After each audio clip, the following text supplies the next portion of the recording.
Okay. What are you guys? What are you guys looking at? What happened? Okay. Uh, okay. So if you look at the slide number, it looks like 50 slides remaining. Okay, but that's not very. It's not really true. I mean, most of the material is. We'll get to the vertex part quicker than usual. Okay. So, um, so what's the idea? Um, See, the idea is basically the following. So you want to have vector representations of words. Words are text. The word, not just words in English, but any language. They're just some symbols, right? Essentially, collection of symbols. So it's kind of hard to we like to work with linear algebra and numbers, basically. So there's a difference. So ultimately, what we want to do is to get vector representations of words. Words not just in English, but any language of your choice, and that's the idea behind what are called vector space models in natural language processing. Basically, somehow you transform your data, textual data, into vectors and numbers, and then you do whatever processing you want, classification or clustering or topic modeling, could be anything, and then you could have vectors, but what type of vectors? The vectors that we want are are certain type, which need to have this property, which is that words that appear in the same context should have the same semantic meaning, which means that the vectors should capture semantic meaning as well when I create those vectors. When I say words that appear in same context, think of this: the vectors and the words which appear in similar contexts should hopefully be somewhat similar to each other, which means they capture semantic meaning. Okay, and there are two types of approaches to capture this. Things which appear in similar settings should be should share semantic meaning. There are two types of approaches. One is count based and one is prediction based. Okay, just this very high level classification of what are the two types of approaches to capture this distributional hypothesis that words that appear in similar contexts have similar semantic meaning. Okay, and one example is this: university and class. These are the two vectors. Let's say 0.3 to whatever this vector and this vector. These two vectors. This is an example of word vector. What embedding means. Given a word, what is the corresponding vector? Okay. So think of the word embedding as like either a function which, given an input a word, produces a vector, or just a huge matrix where each row is like for an index for the word and what is its vector. It's the same idea. Okay. So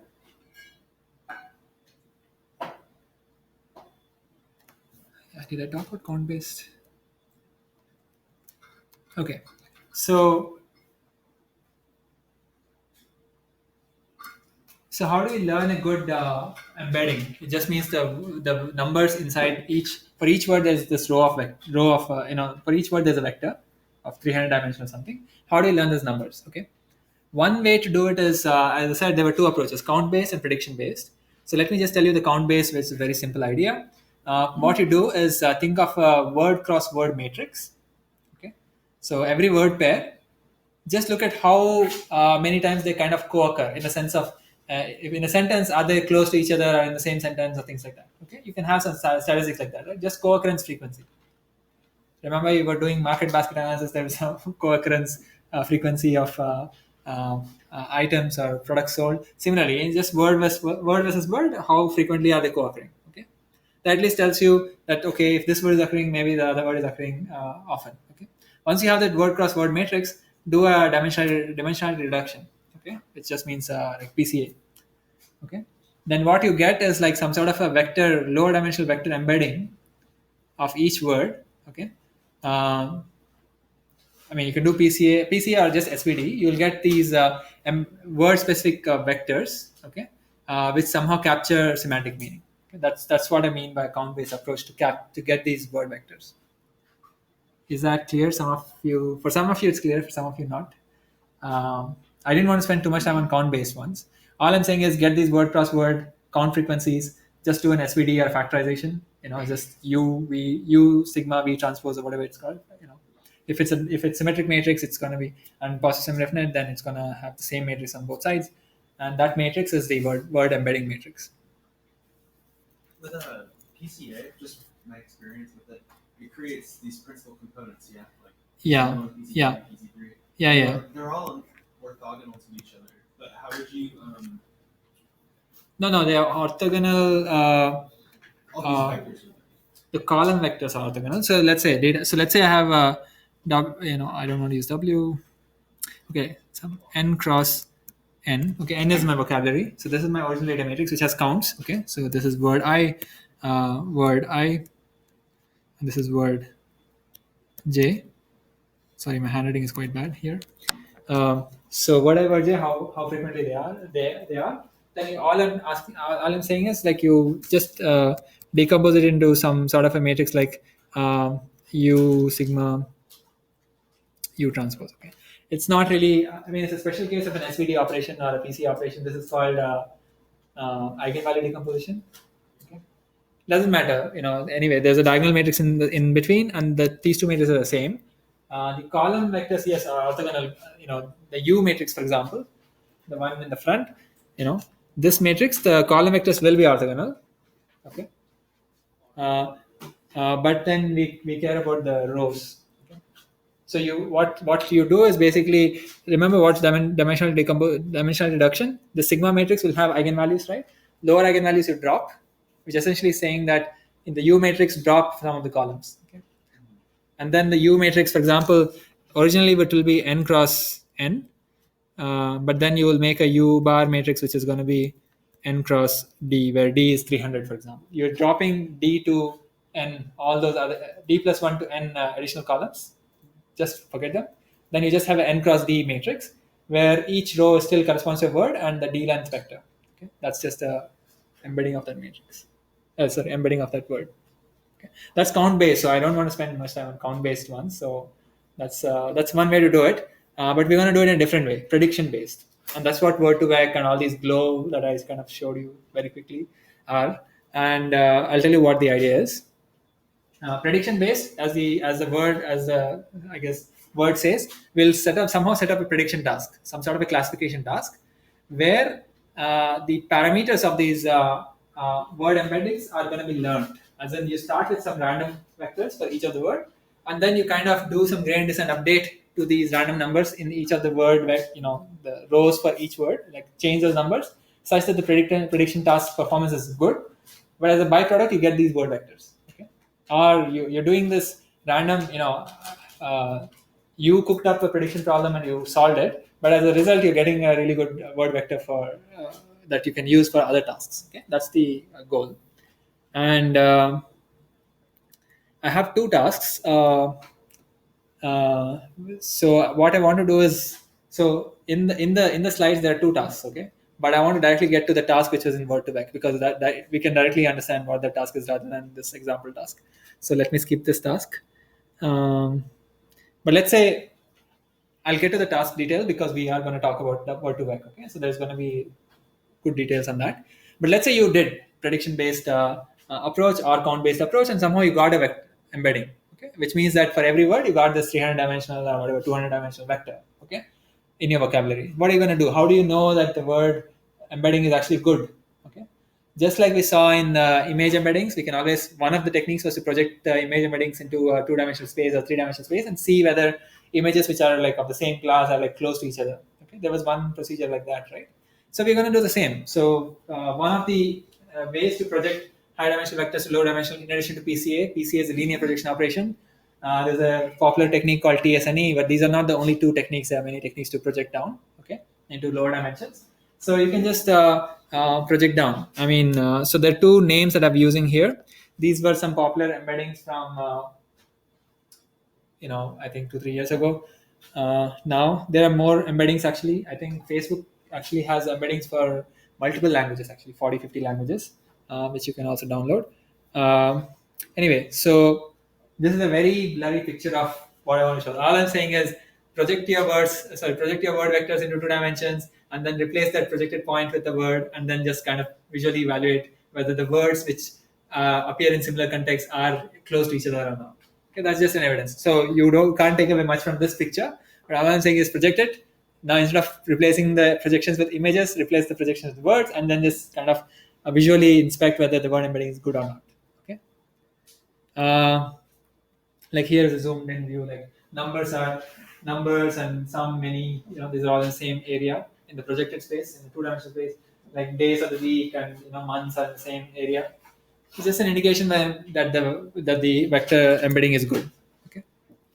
Uh, So, is it like the mapping the words into dimension, as in similar words are being just imagining like similar words are given the similar kind of coordinates. They are close to the x and y, x and y, x and y. in 300 dimensions or whatever dimension, whatever was the embedding dimension, there hopefully the vectors are close to each other in some sense. Yes, they're neighbors.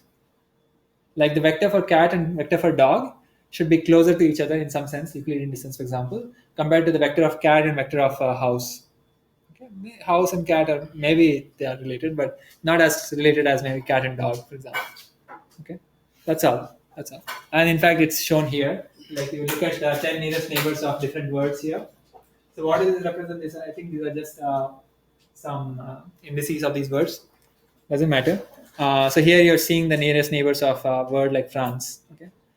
Here are the neighbors, and they are literally, it's so well embedded that the neighbors are actually just cities, sorry, countries, for example, right? That's all. I mean, this is the ways to just diagnose if you're already trained embedding. We'll go through the detailed training of word to vec.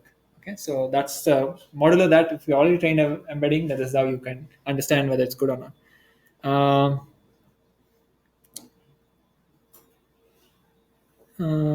So yeah, I mean, is it natural for words? Okay, I mean, yeah, I mean, there's nothing much going on here.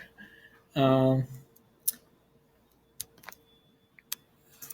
yeah. So here I was just saying something about, it's not so much intuition there anyway. So how much data do we need? Okay. So just like we don't have to see, let's say we want to understand, uh, so we don't have to see all combinations of the words to understand every sentence. All I'm saying is you have the base vocabulary of some number of words, let's say 100 words. It's not like you need to see every combination of all these 100 words to figure out all these sentences are possible, and therefore understand how words are related to each other. Okay, we are trying to capture how words are related to each other, right? Through the vectors. I mean, the vectors have to capture semantic meaning, neighborhood relationships, right? You just need to see some combination of words. In the sense, for example, we just want the dog, sentences which have dog in it. There may be hopefully similar sentences which also have cat in it. That's the information through which you are saying dog and cat are similar to each other. Not that there's a sentence which has a dog and a cat in the same sentence. That's all I mean. Okay. Uh, this property has some issues, so let's drop it. I think. Anyway, those are all just tricks once you've already trained on embedding. So, and I want to get to the detail of word to vec. So, one last thing before I get there is, let's say you did get an embedding. What else can, I mean, we just diagnose as an, is it a good embedding or not? Next step is, where can we use this embedding, right? So you can do the usual thing, just like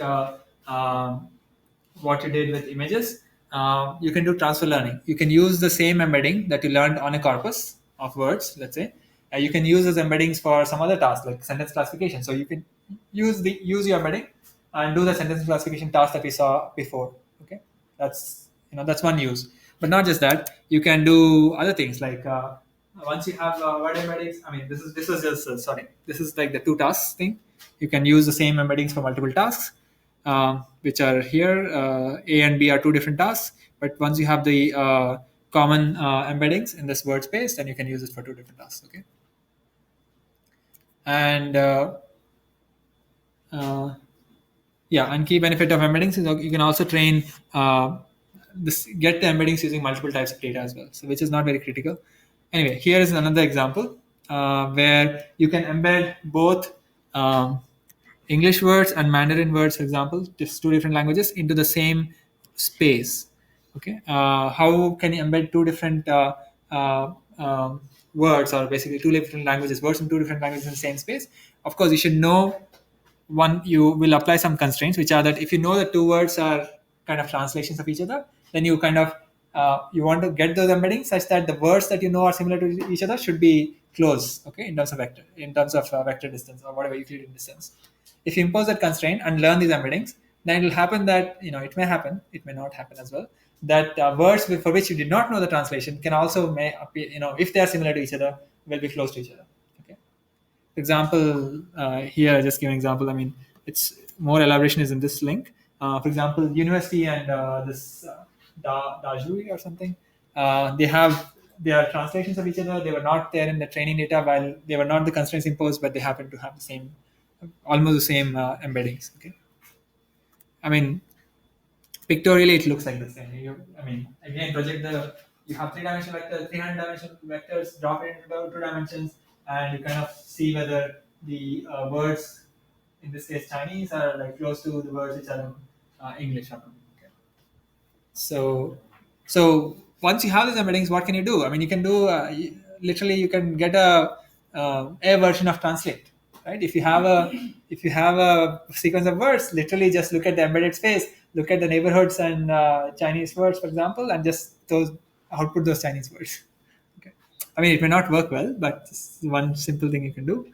Um, you can also do other things. You can have not just two words as in two different languages embedded into the same space, same word space. You can also have words and image embeddings. Remember those activations. Also, they can also be projected in the same space. Okay.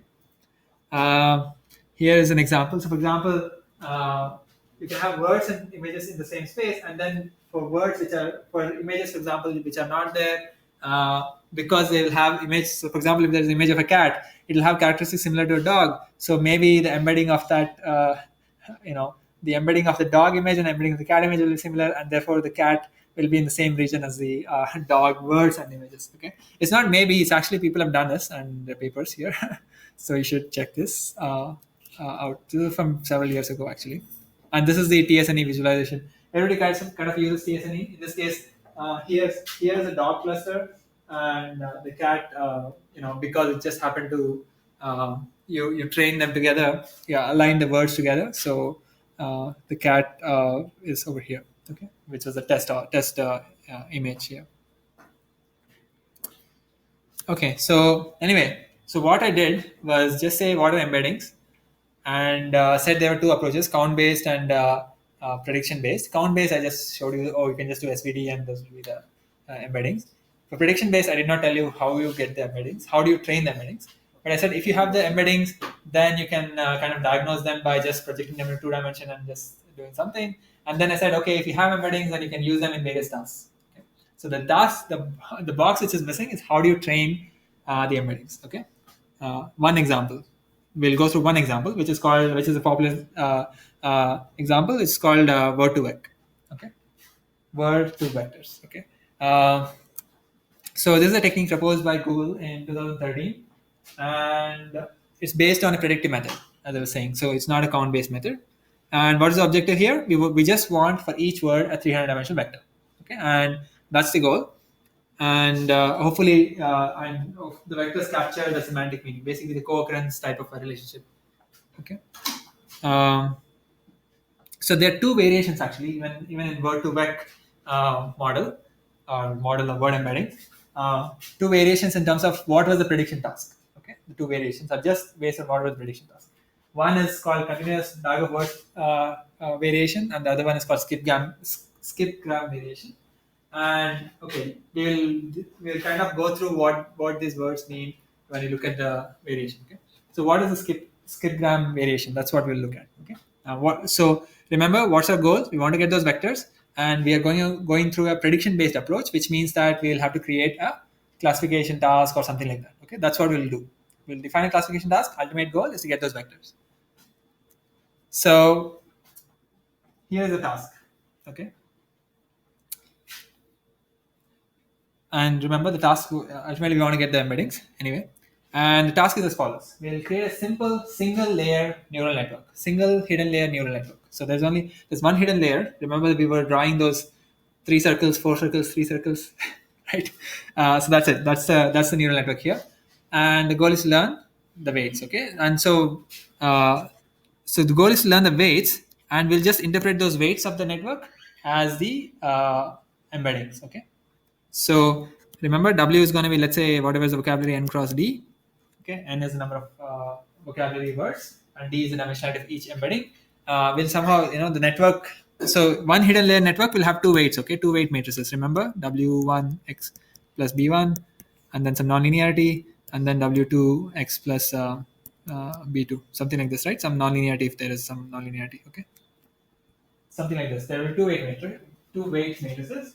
We'll interpret one of them. We'll pick W1, okay, and we'll interpret W1 to be the word embeddings. So that seems okay. You still didn't tell me what skipgram means, what the task is. So here's the task. Okay, so we'll get a collection of lots of sentences first, okay, or corpus. Okay, that's what Google did. Literally, it has whatever billions of sentences. Or articles, and then what you do is you take each sentence and pick a word in the middle of a sentence. It doesn't have to be middle. I mean, pick any word actually, and then you pick some other word close to it. Okay, so now you have word pair, two words, a pair of words, right? Now all you're going to do is you have this neural network where one of the words is going to be the input, and the other word is going to be the output, and you just want to, given this word, I want to predict the second word. That's it. That's the task I want to create. And so yeah, so let me yeah yeah so make the network learn to output the second pair, so in the pair the second word, right? So let's understand this a little bit more detail. So the input is a word. Okay, how do I input a word? I haven't even created the word vector. So embedding, so clearly I have to use embeddings there, so which means that for a word I have to pick the word vector corresponding to it. Okay, now given that word vector, so there will be some intermediate word vector that will compute, right? I'll pass it through the neural network. I'll show you the neural network soon. It's a simple neural network. And then what is the output? The output is, let's say my vocabulary size is of 1,000. Then the output is a 1,000 dimensional vector. Okay, or if my vocabulary size is 10,000, the output is a 10,000 dimensional vector. What are these 10,000 dimensional vectors? 10,000 dimensional vector, that's the scores, or not scores, but the transformation of the scores, which is the probabilities. So if my vocabulary size is 10,000, then this classification task has the number of classes 10,000. Okay, it's a 10,000 output, simple classification task. Just trying to kind of tell you what the input and outputs are, and so let me spend a minute on what are these training data. Okay, what is the training data for this prediction task? Okay, the training data, as I said, is a pair of words. I mean, not just a pair, or many pairs of words. Okay, and how do I create this pair? For each word, I just want to create the word it's going to predict. It has to be some nearby word. So you can just say, oh, if the word is in the sentence in some location, just look at two words before it or two words after it and just call them the neighborhood. Okay, and that's kind of illustrated in this picture. Let's pick this row. Okay, it's kind of clean. If brown is one word, the pair corresponding to it, there will be four pairs. Okay, these are all going to be my training examples. It's going to brown should predict B, brown should predict quick, brown should predict fox, and brown should predict jumps. Okay, for every sentence, there'll be too many. There'll be ambiguity as well. Like, why is brown predicting one and brown is also predicting something else? There's ambiguity, but model is that.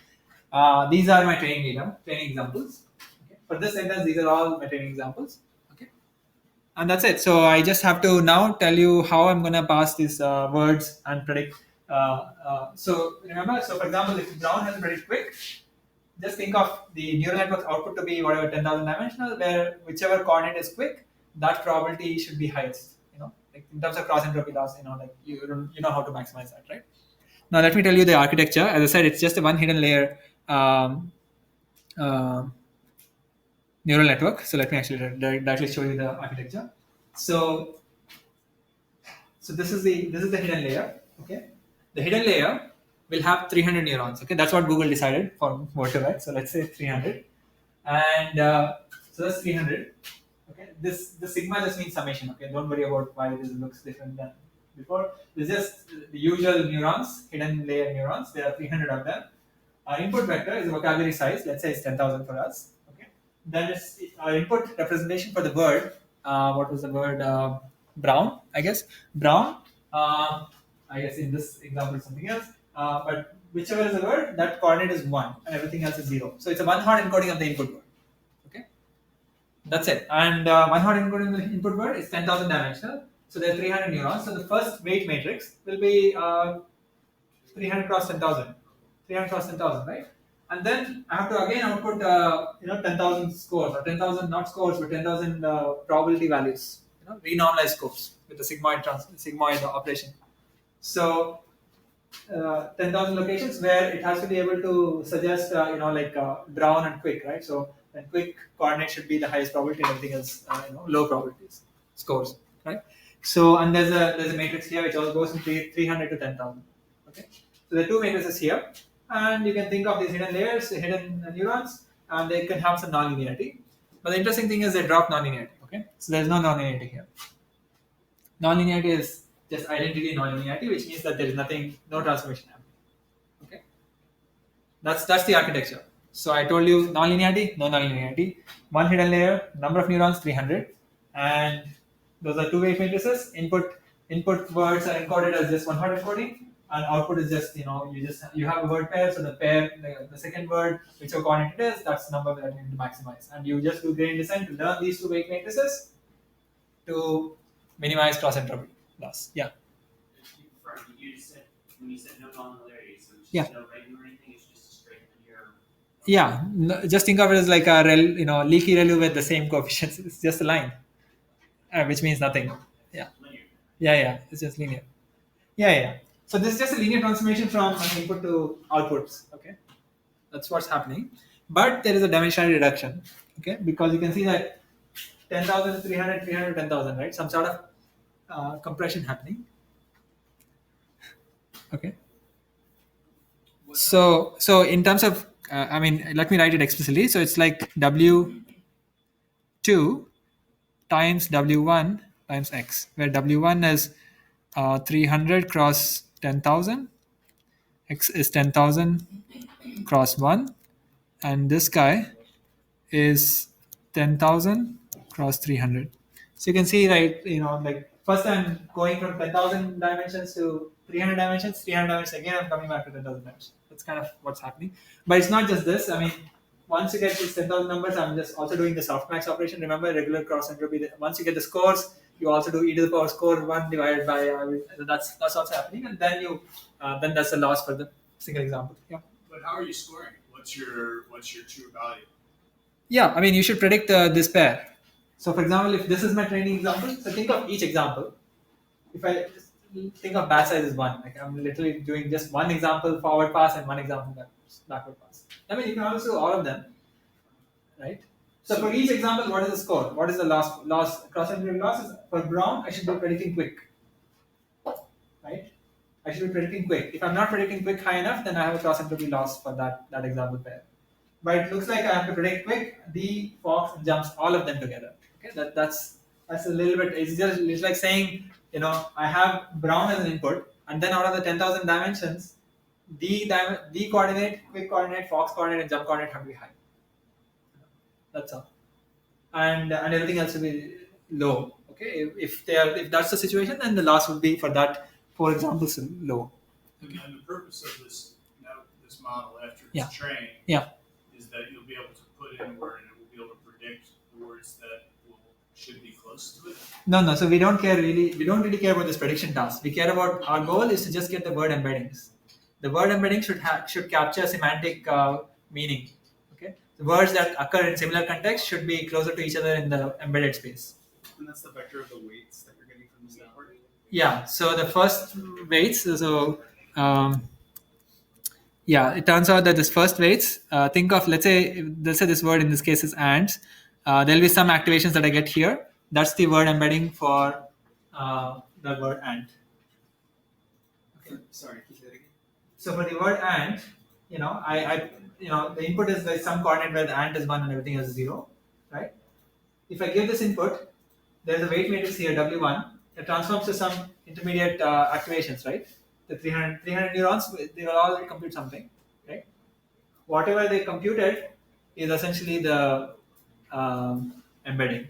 Okay, it looks convoluted, but it's actually not, because remember, if I'm picking one, if only one entry is one and everything else is zero, that's like picking one row of the W matrix. Okay, so I'm just picking the W matrix row. This W matrix here, the W1 over there, I'm just picking one row. Okay. Actually, if since it's transpose, it's like picking one column there. But anyway, it's 300 cross 10,000, so it's like picking one column. Okay. And that itself is going to have a lot more information. No, that's the 300 dimensional vector is the embedding. That's all. So we let's say we did the prediction model. Okay, we trained this classification task. We'll get these best weight matrices which minimize the classification loss, right? I just told you what the training data is, what the loss function is, how many classes there are, what the neural network is, and everything. So you can train it, okay? And you get two matrices because this model has one hidden layer, so two matrices, right? They also have biases, but don't worry about biases. The two matrices, right? I'm just saying that the matrix, the first matrix, this side, just what is the dimension of the matrix? 300 cross 10,000, right? That's this W1 matrix. All I'm saying is each column there is the embedding itself. I'm just going to call that the embedding because there are 10,000 such columns. So every time I pick a word, I'm essentially just picking a column there because everything else is zero. So all the other columns are getting multiplied by zero. So there's no mixing of anything happening. Yeah, it's just a column of that W1 matrix. Okay. Any question?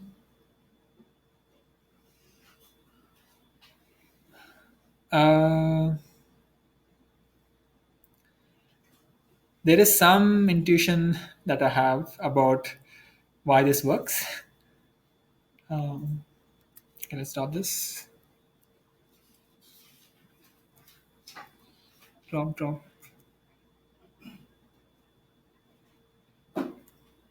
Yeah, this is what I was saying. If the input is cat, then some coordinate is going to be one, some coordinate is one. In that W matrix, some row or column would be the one that's big. That's going to be your hidden activation. So that's your vector. Okay, that's your embedding vector. Okay. Yeah, and here I'm just showing that once you get the 300 features and you're doing a so once you had embedding, it's like this part of the neural network is as good as saying this is just linear classification. Because once you have some feature vector for the word, you're saying I have the feature vector, I just want to predict some class. That's just linear classification, right? There's nothing. There's a linear transformation happening and some softmax. So that's what you're working on, right, in your first assignment. So anyway, so the intuition is that if two different words have similar contexts, I guess let's read this carefully. I guess if two different words have similar context, which means that for those words, the second pair, the second in the pair, the second words are going to be similar. Okay, so these two words are all trying to predict the same. Okay, we just saw that this is just a linear transformation, like W1 times W2 times X, right? If the outputs are going to be supposed to be the same predictions, like same high scores on the same neighborhood words, then hopefully the input vectors are going to be similar. Okay, right? It's just a linear transformation, so there should not be any non-linearity. Like the input vectors cannot be too far, and then output vectors cannot be too similar to each other. That's all. That's the intuition, and spelled out in a lot of text here.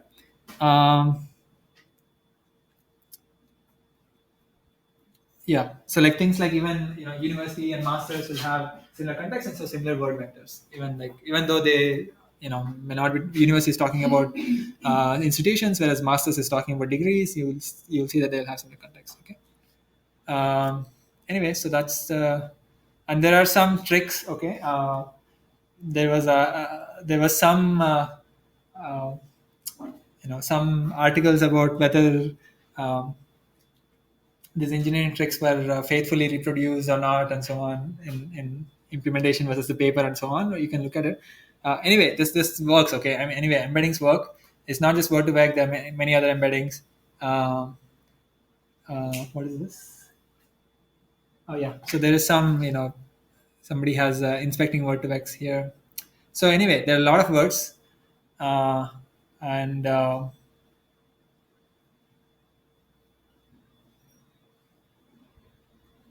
I don't know what I was doing here. Anyway, 100 million words. Yeah, 3 million is the vocabulary size here. Okay. 100 billion not unique words, but anyway. So this is what you can do. So this is a different package called Jensen. I don't know if you want to use this. You can also do this with even Spacey that I showed you. Spacey, we just in fact toss text. We literally downloaded Globe embeddings. Let me just show you this embeddings. For example, I have not logged in. Oh, the pipe got broken. Okay, so let's actually There was another option to it. Is that like Globe. Yes. Yeah. So that PyTorch sentiment analysis that I git clone is that folder. Okay. So it has all these notebooks. So I think so. First time you kind of run this, it'll show you this. That there was a command, there was a cell there. You downloaded this Globe 6 billion, I guess 6 billion words and some dimension. So you actually get if you unzip this, you get a 50 dimensional embedding, 300 dimensional embedding, 200, 100, and so on. Okay, these are all just word embeddings. So you can actually like look at. so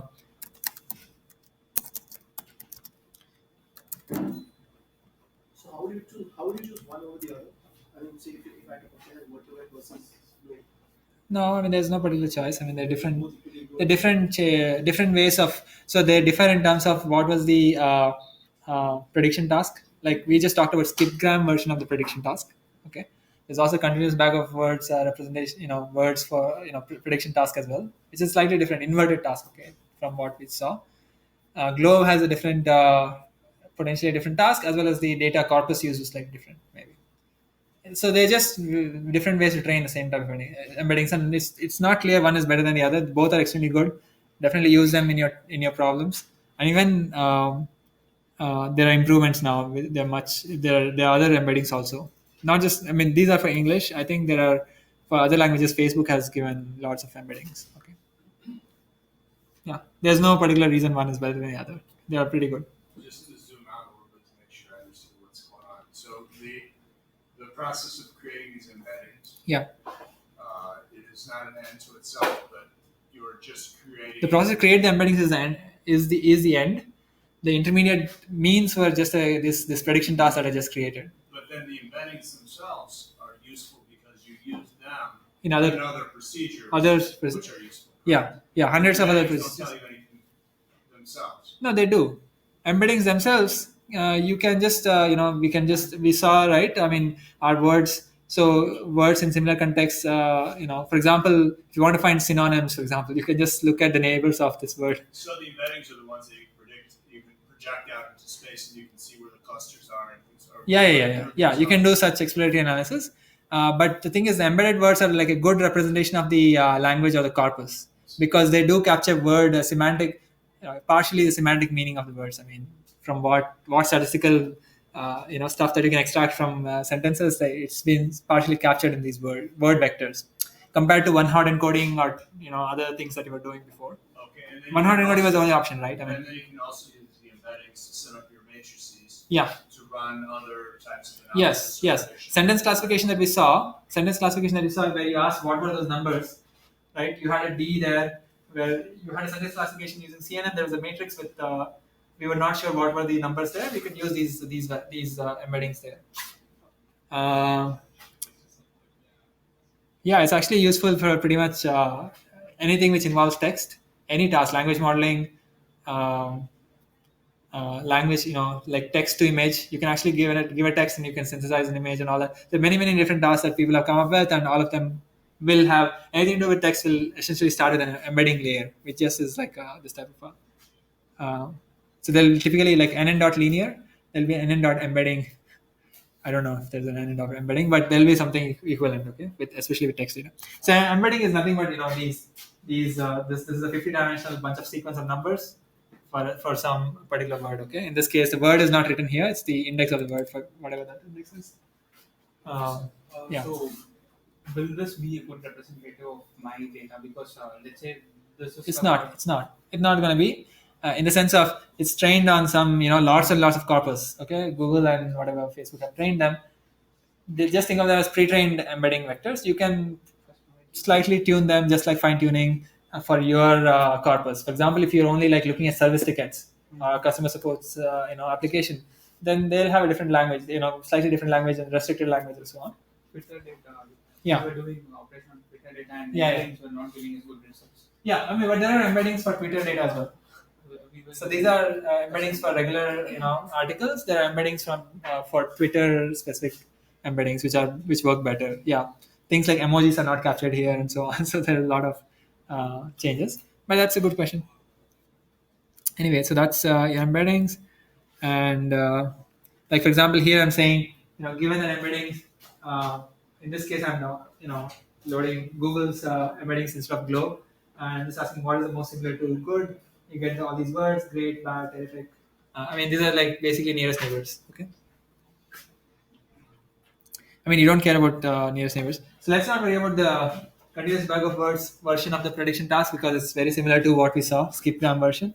Both are kind of the same idea. And code, you can get it from TensorFlow. Yeah, that's it, I guess. And Spacey is what we saw at the beginning of the class. There are actually others. You can explore them. Different ones have different strengths and weaknesses. But as a consumer, yeah, you just have to benchmark them in terms of in your task whether they're useful or not. Okay. And we haven't really looked at many things about natural language processing, all the way to simple things like tokenizing, software stemming, to things like POS tagging and then NER, and many other things. Okay. So we've only looked at a very small part of natural language processing, and there are full-fledged conferences, so we should look at them as well. ACL and EMNLP are like the top ones. Okay. So if now any questions? If none, then we'll stop today. Next week we'll look at RNNs, LSTMs. Okay.